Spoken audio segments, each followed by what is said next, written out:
Welcome friends. இந்த வீடியோல aliens பத்தி பார்க்கலாம் அப்படின்னு சொல்லியிருந்தேன். ஏலியன்ஸ் பத்தி பார்க்க போறோம். இன்னொரு முக்கியமான விஷயத்தையும் பார்க்க போறோம். என்ன அப்படின்னா, வாட் இஸ் லைஃப்? வாழ்க்கை என்னன்னு இந்த கொஸ்டின் உங்க எல்லாருக்குள்ளயுமே வந்துக்கலாம், இல்லை இனிமேலும் வரலாம். சில பேர் சொல்லுவாங்க எவ்ரி திங் இஸ் ரொட்டேஷன். இன்னும் சில பேர் சொல்லுவாங்க ஏதாச்சும் பெருசா சாதிக்கணும்னு. இவங்க சொல்ற மாதிரியே எடுத்துக்கிட்டோம்னா, இப்ப நியூட்டன் கிராவிட்டி கண்டுபிடிச்சிருக்காரு, அப்புறம் இறந்து போயிடுறாரு. மறுபடியும் மறுஜன்மம் எடுத்து நியூட்டன் கிராவிட்டி கண்டுபிடிச்சத அவருக்கே தெரியாம அவரே படிச்சுட்டு இருப்பாரு. அப்ப இதான் லைஃபா? இந்த கொஸ்டினுக்கான ஆன்சர் நம்ம இந்தியாவோட ஸ்ட்ரக்சர்ல இருக்கு. அது என்ன சொல்லியிருக்கு அப்படிங்கறத பார்க்கலாம் வாங்க.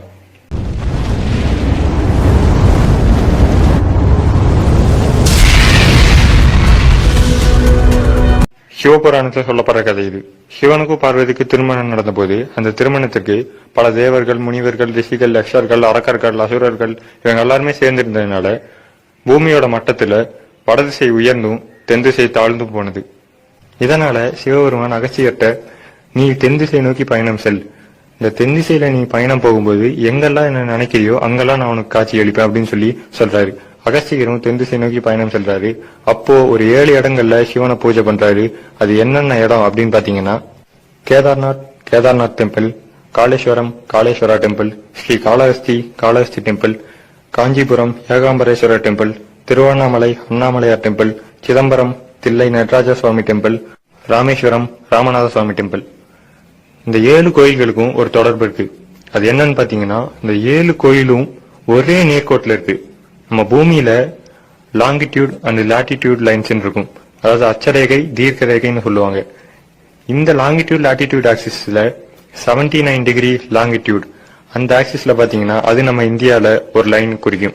அந்த லைனுக்கு நேரா ஒரு துளி இன்ச்சு கூட மாறாம எல்லா கோயில்களும் 79 டிகிரியில ஒரே ஸ்ட்ரைட் லைனா அமைக்கப்பட்டிருக்கு. சிவபுராணத்துல நடந்த கதை உண்மையா இருக்கலாம், இல்லாமலும் போகலாம், இப்படி நடக்காம இருந்திருக்கலாம். ஆனா இந்த கோயில்கள் எல்லாமே ஒரே நேர்கோட்டில் இருக்கு அப்படிங்கிறது உண்மையான ஒரு விஷயம்.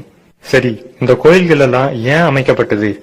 அதாவது எதுக்காக, எந்த ஒரு ரீசன்னால இந்த கோயில் அமைக்கப்பட்டது? அப்படியே அமைச்சிருந்தாலும் இந்த கோயில் ஏன் இந்தியால ஒரே நேர்கோட்டில் 79 டிகிரி லாங்கிடியூட்ல இருக்கு?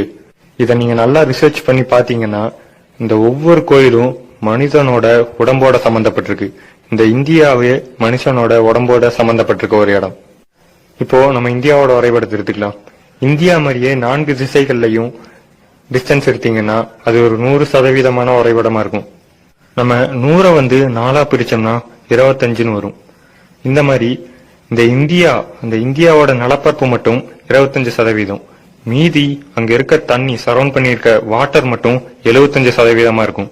இதே மாதிரி தாங்க மனித உடம்புல 75% வாட்டரா இருக்கும். மனுஷனோட உடம்புல இருக்க அந்த சதை, எலும்பு, இது எல்லாமே சேர்த்தி வெறும் 25% தான். அந்த 25% இருக்க மனுஷனோட உடம்பு தான் இந்த 25% இருக்க இந்தியால அந்த நிலப்பரப்பு. அந்த 75% நம்ம உடம்புல இருக்க வாட்டர், பிளட், இது எல்லாமே 75% இருக்க கடல் நீர். இப்போ இந்த 7 சிவன் டெம்பிள்ஸும் நம்மளோட உடம்புல எதை குறிக்குதுன்னா, நம்ம மனிதனோட உடம்புல 21 சக்கராஸ் இருக்கு. அதுல 7 சக்கராஸ் மட்டும் முதுகெலும்புல ஒரே நேர்கோட்டில் ஸ்ட்ரைட்டா இருக்கும். இந்த 7 டெம்பிள்ஸும் அந்த 7 சக்கராஸ் தான் குறிக்குது. இவ்வளவு எங்க நம்ம மனுஷனோட மூளையிலேயே 100%த்துல 25% தான் மூளைய நம்மளால பார்க்க முடியும். மீதி எல்லாமே 75%மும் வாட்டரா, லிக்விடாவே தான் இருக்கும். இவ்வளவு ஏங்க நம்ம பூமியே கூட நம்ம எடுத்துக்கலாம். பூமியில 73% கடல் நீராவும் 27% நிலமாவும் இருக்கு. கரெக்டா அக்யூரேட்டா நீர் மட்டும் எவ்வளவு இருக்குன்னு பாத்தீங்கன்னா 75%. அந்த மீதி இருக்க 2% நம்ம நிலப்பரப்புலயே அமைஞ்சிருக்கு. அதான் வாய்க்கால், குளம், குட்டை, ஆறுகள், இதெல்லாமே அந்த மீதி இருக்க 2%.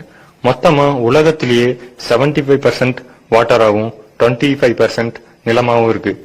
இதை விட ரொம்ப ரொம்ப ஆச்சரியத்தக்க ஒரு விஷயம் இருக்கு. இப்போ நம்ம பூமியில இருக்கோம். இந்த பூமியில இருந்து ஜூம் பண்ணி நம்ம வெளியே அப்படியே போனோம்னா, பூமியை விட்டு வெளியே போகும்போது சூரிய குடும்பம் வரும், சோலார் சிஸ்டம். அதை விட நம்ம தூரமா போகும்போது இப்படியே போயிட்டு இருந்தா மில்கி வே கேலக்சின்னு ஒரு இடம் வரும். அந்த மில்கி வே கேலக்சில இருந்தும் இன்னும் தூரமா போனோம்னா மில்கி வே கேலக்சிஸா நிறைய ஒரு இடம் ஃபார்மா இருக்கும். இந்த மில்கி வே கேலக்சி மொத்த பிரபஞ்சத்துல இருக்க இந்த மில்கி வே கேலக்சிஸ் எல்லாம் 75% வெறும் டார்க் மேட்டர், எதுவுமே இல்லாம வெறும் எனர்ஜி சோர்ஸ் மட்டும் இருக்கும்.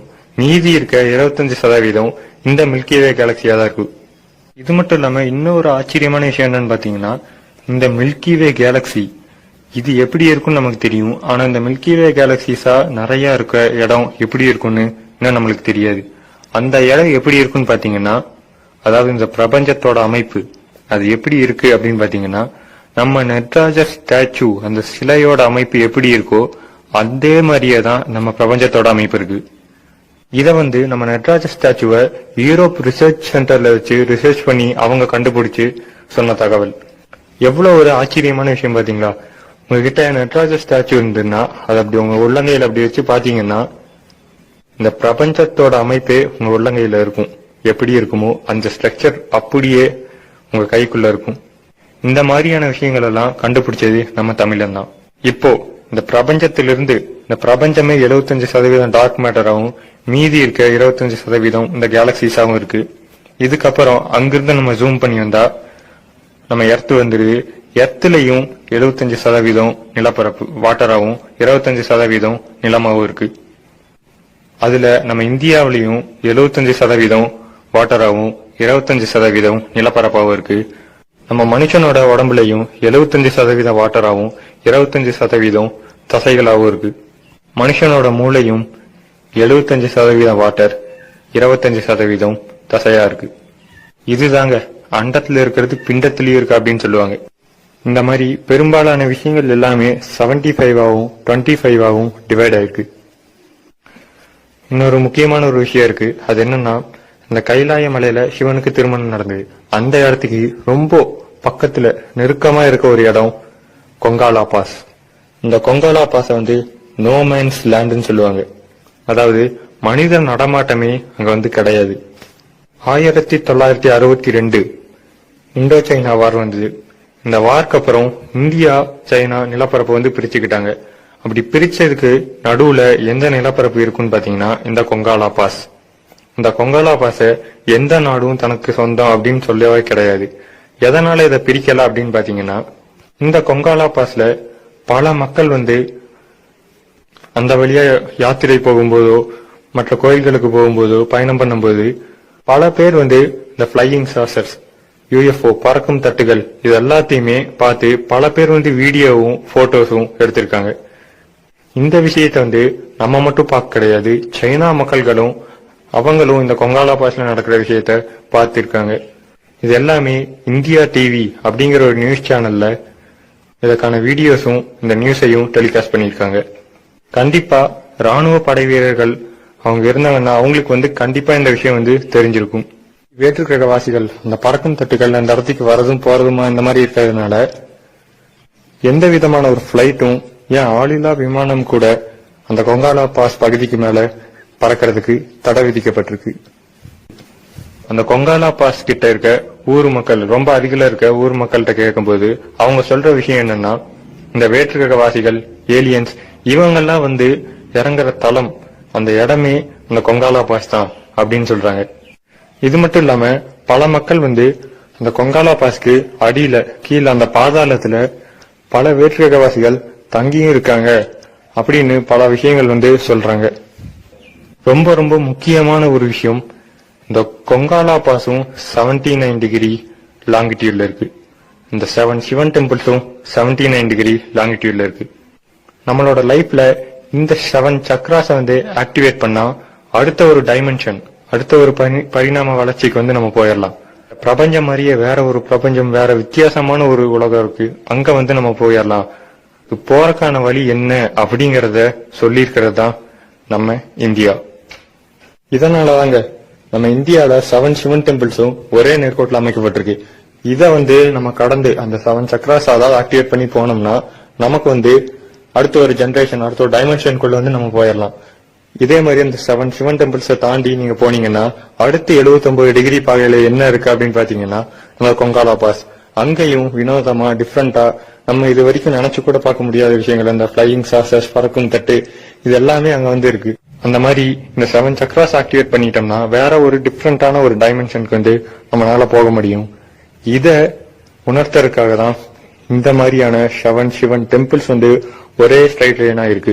இந்த உலகத்துல எங்க வேணா தேடி பாருங்க, இந்தியா மாதிரியான ஸ்ட்ரக்சர் எங்கேயுமே இருக்காது. முக்கடல் சங்கமிக்கிற இடம் இந்தியா மட்டும்தான். இந்தியாவை தான் மனித உடம்போட கம்பேர் பண்ண முடியும். அதனால தான் இந்த டெம்பிள்ஸ் வந்து இங்க கட்டப்பட்டிருக்கு. நம்ம யாழ்ப்பாண லைப்ரரி இருக்கட்டும், ஓலைச்சுவடிகள் அடிக்கட்டும், ஒரு படையெடுப்புலையும் நம்ம கிட்ட இருக்க பல விஷயங்களை வந்து அழிச்சிட்டாங்க. இந்த விஷயங்கள்லாம் தமிழனுக்கு மட்டுமே தெரிஞ்ச ஒரு சீக்ரெட்.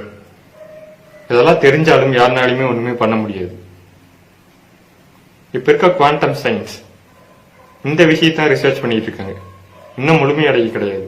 ஆனா இதெல்லாம் பலாயிரக்கணக்கான வருஷத்துக்கு முன்னாடியே கண்டுபிடிச்சு அதை இந்த தலைமுறைக்கும் கொடுத்துட்டு போயிட்டாங்க நம்ம தமிழர்கள்.